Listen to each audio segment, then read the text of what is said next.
You're here because you want to cut through the noise, really get a handle on complex stuff quickly. Yeah, get right to the core of it without wading through everything. Exactly. And that's what we're doing today. We're taking a deep dive into House Resolution 353. It hit the House floor April 28th, 2025. And this is the document with the articles of impeachment against President Donald John Trump. Right. So our mission here... Well, it's to really extract the main arguments, the specific claims in this resolution, give you a clear, sort of structured overview. Get the essential insights without reading the whole thing yourself. Exactly. Right. Understand what the document actually alleges. And it's detailed, isn't it? Multiple articles, each tackling a different category of alleged misconduct. Very specific. So let's jump in. Article 1. Let's do it. Article 1. Okay, so this one's titled Obstruction of Justice, Violation of Due Process, and a Breach of the Duty to Faithfully Execute Laws. Quite a mouthful. That covers a lot of ground. What's the foundation they're building on? They start with the constitutional basics, the House's sole power of impeachment. For high crimes and misdemeanors. Right. And the president's duty under Article 2 to faithfully execute the laws. They also bring in the Fourth Amendment, unreasonable searches, and the Fifth due process. Okay, so the main charge, the central point here is?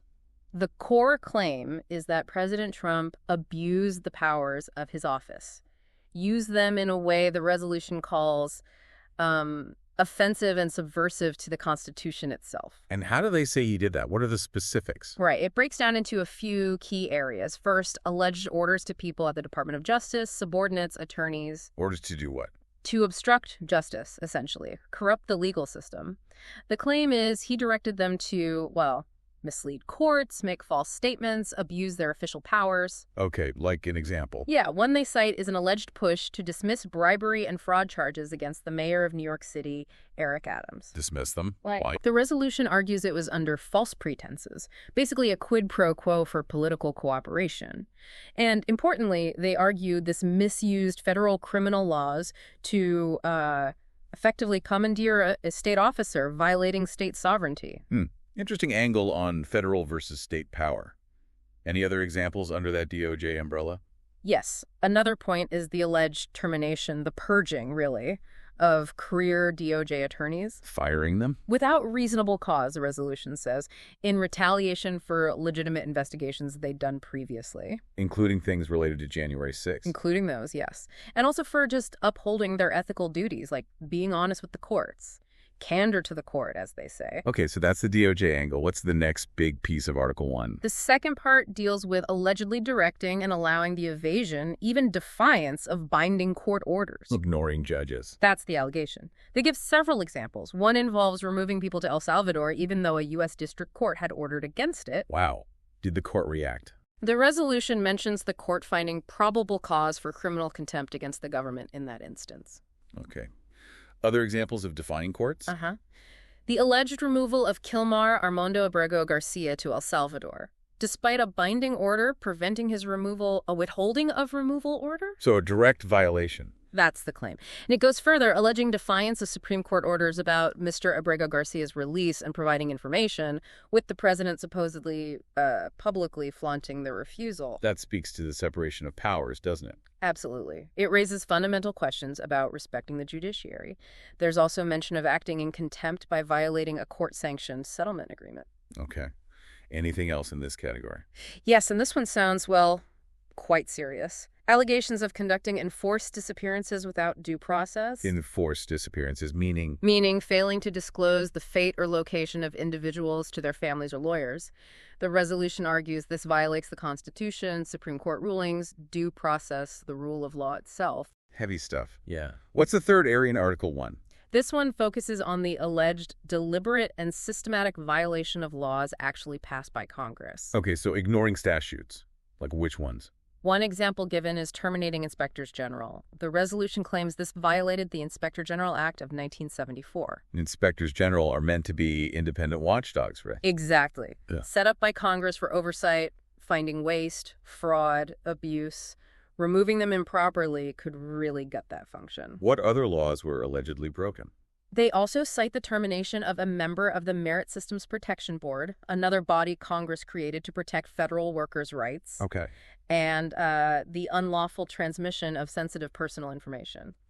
private citizens, government employees, Yeah. allegedly violating the Privacy Act, the Administrative Procedure Act, things like that. Data privacy issues, too. So summing up Article 1, what's the final conclusion? The article concludes that President Trump willfully disregarded federal laws and the Constitution, that he imperiled a co-equal branch, the judiciary, threatened the democratic system's integrity, betrayed his trust, abused presidential powers. And acted incompatibly with self-governance and the rule of law. Right, committing high crimes and misdemeanors related specifically to obstruction and corrupting the legal system. That's the essence of Article 1. Okay, let's move to Article 2. This one's about money, the power of the purse. That's right, Article 2, usurpation of the appropriations power. It starts with the impeachment basics again, but the key constitutional point here is Article 1, Section 9. The appropriations clause. Exactly, which says, very clearly, no money can be drawn from the Treasury unless Congress has specifically appropriated it by law. It's a fundamental congressional power. And the allegation is That President Trump unlawfully took over that power, seized Congress's authority to decide how federal money is spent. The resolution says he basically nullified the appropriations clause and violated the Impoundment Control Act of 1974. the Impoundment Control Act. What does that do? It sets up procedures the president must follow if they want to delay or block the spending of funds Congress has already approved. You can't just decide not to spend it. So how did he allegedly usurp this power?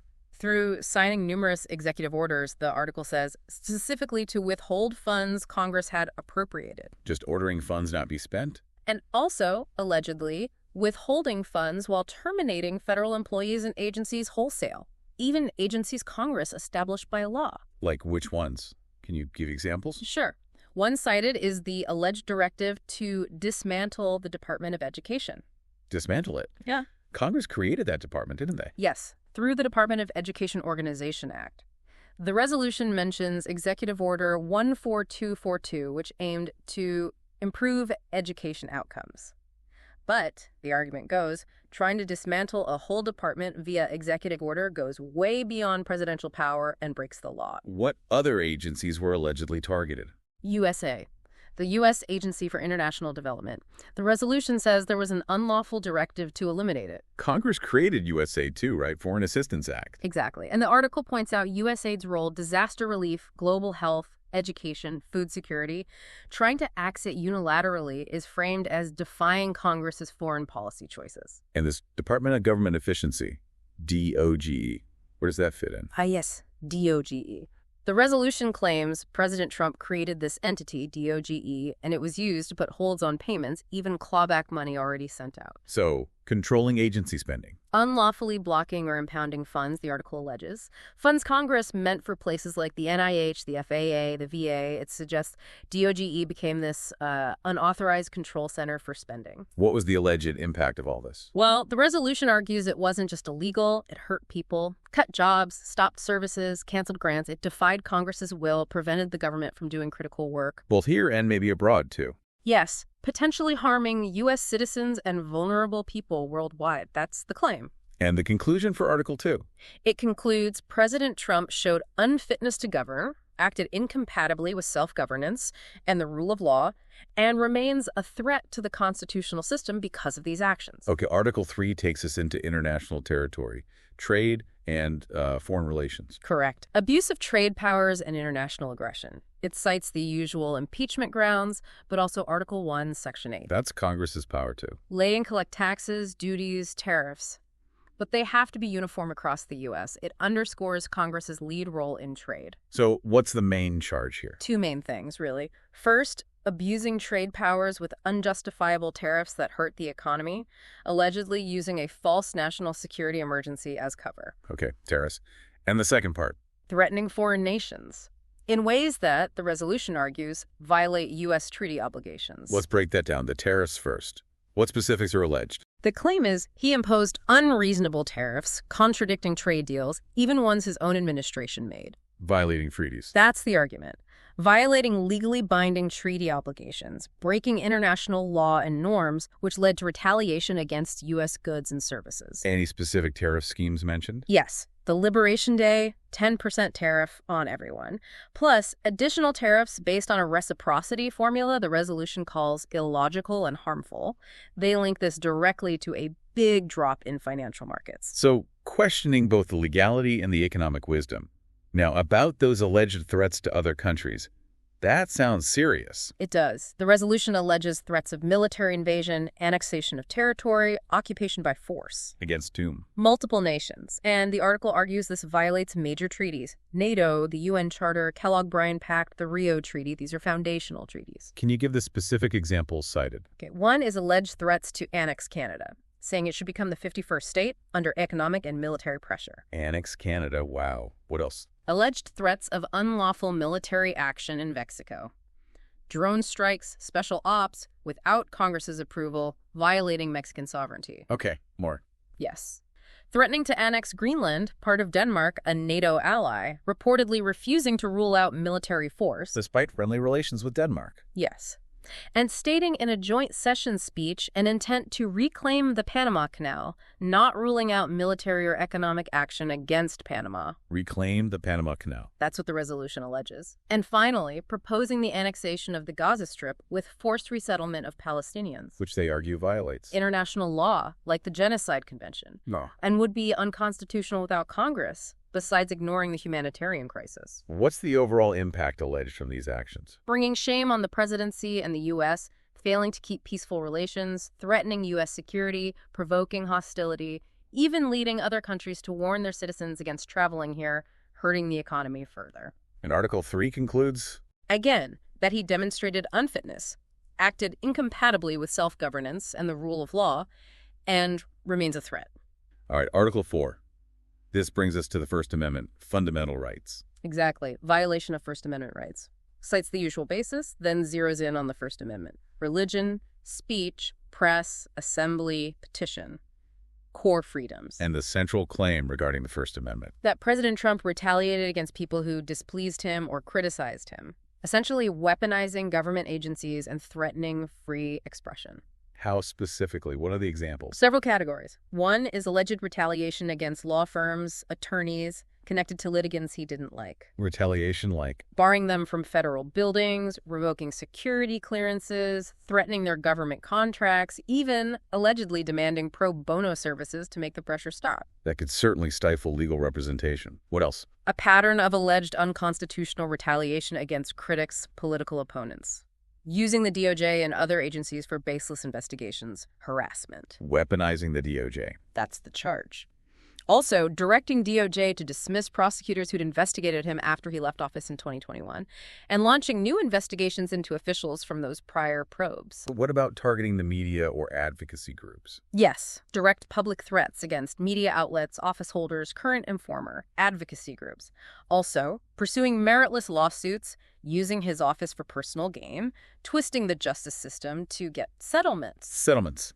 Like the $940 million in pro bono services mentioned. That specific figure is cited, yes, for causes he supported, allegedly extracted through this pressure, and restricting Associated Press access because they wouldn't use the phrase Gulf of America, defying court orders on that. And it extends to Congress, too.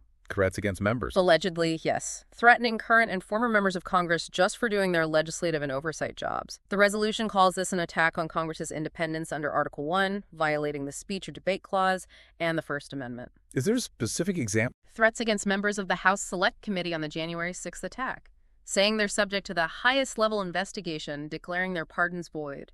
It's presented as a direct assault on checks and balances. The language described seems quite strong. Political enemies, a fascist vision for DOJ. The resolution uses that language, yes, claiming he expressed intent to eliminate political enemies. It cites him calling watchdog groups like CRU scum, media like CNN and MSNBC corrupt, illegal, political arms. And newspapers. Saying critical papers are like highly paid political operatives and asserting that such criticism has to be illegal. It's framed as trying to outlaw dissent. What's the overall impact alleged on First Amendment rights? Seeking to suppress dissent, opposition, criticism, creating a chilling effect on public discourse, undermining freedoms essential for a free society and democratic elections. And Article 4's conclusion. That he demonstrated unfitness, acted incompatibly with self-governance and rule of law, and remains a threat to the Constitution and its freedoms. Okay, Article 5. This one's about an unlawful office. What's the constitutional angle here? Article 5, creation of unlawful office. It cites impeachment grounds, but focuses on Article 2, Section 2 of the Constitution. Which deals with? Appointing officers, ambassadors, judges, other principal officers, and how Congress can decide how inferior officers are appointed. It's about the structure, the legality of appointments in the executive branch. So the core allegation about this unlawful office. It's that President Trump created this entity, the Department of Government Efficiency, DOGE, basically out of thin air, through orders and directives with no legal basis, no funding from Congress. And then gave it powers. Unlawful powers, the resolution argues, giving it significant control over the executive branch, but bypassing the proper constitutional steps. Who was allegedly put in charge of DOGE? Mr. Elon Musk, appointed as the de facto head, the resolution claims. De facto, meaning not officially? Right. No formal title, no office, and crucially, no Senate confirmation. The article argues this violates the Constitution's rules. Principal officers need confirmation. Inferior officers need a specific law allowing their appointment method. Were there other procedural issues alleged, like oaths? Yes. That these powers were given to Mr. Musk without the required presidential commission, without him taking the oath of office to uphold the Constitution. And his designation as a special government employee. The resolution calls that designation false, says it violated statutory rules, and was used to get around ethics, disclosure, and conflict of interest laws. What kind of actual power did Musk allegedly have via DOGE? De facto control, the resolution asserts, despite what the administration might have said in court. Influencing, directing government departments and agencies. They even point to Trump's own March 4th, 2025 address to Congress as evidence of Musk's role. Suggesting he was really running things, bypassing the normal structure. That's the implication, bypassing the established chain of command. And what specific unlawful actions were allegedly done by Musk and DOGE? Things we've touched on. Impounding appropriated funds.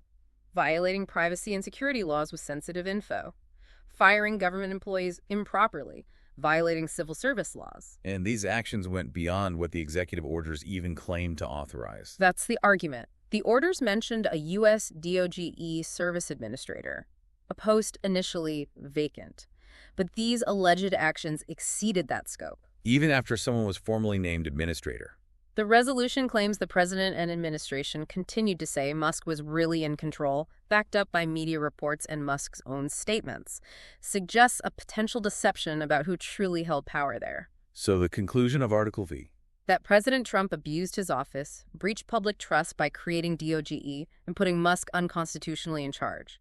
That he gave false testimony about it and directed this unlawful entity to push his agenda, violating the Constitution's aim for a just, rule-based executive structure and appointment process. Article 6 gets into bribery and corruption allegations, constitutional basis. Article 6, bribery and corruption. Again, impeachment grounds, but also Article 1, Section 9 specifically, the Foreign Emoluments Clause. Remind us what that prohibits. U.S. officers accepting gifts, payments, titles, anything of value from foreign states without Congress's explicit consent. It's meant to prevent foreign influence. And the core allegation here? Unlawful corruption for personal profit. Soliciting and accepting bribes in return for official actions, policy influence, favorable treatment. How allegedly? What were the methods? Several listed. One involves alleged fraudulent crypto schemes, pump and dump or rug pull tactics, while also creating a way for bribes to come in via crypto for official actions. Okay, crypto schemes. What else? Using threats of hostile government action or offers of preferential treatment to extract large settlements in meritless lawsuits. Corrupting the executive and judiciary, the article says. It mentions that $940 million pro bono figure again here. Any other avenues for alleged corruption? Refusing to divest from his businesses or address conflicts of interest, creating another channel for potential bribes or influence. Okay. Also, permitting or encouraging subordinates to violate ethics, disclosure, self-dealing laws, enabling corruption by relatives, associates, allies. And for money. Directly soliciting payments from foreign governments for corrupt purposes, a claimed violation of the Foreign Emoluments Clause. What's the conclusion for Article 6? Unfitness to govern, actions incompatible with self-governance and the rule of law, remaining a threat to the integrity of the system. The standard conclusion again. Which brings us to the final article, 7.7, and it's titled simply Tyranny. That's quite a charge.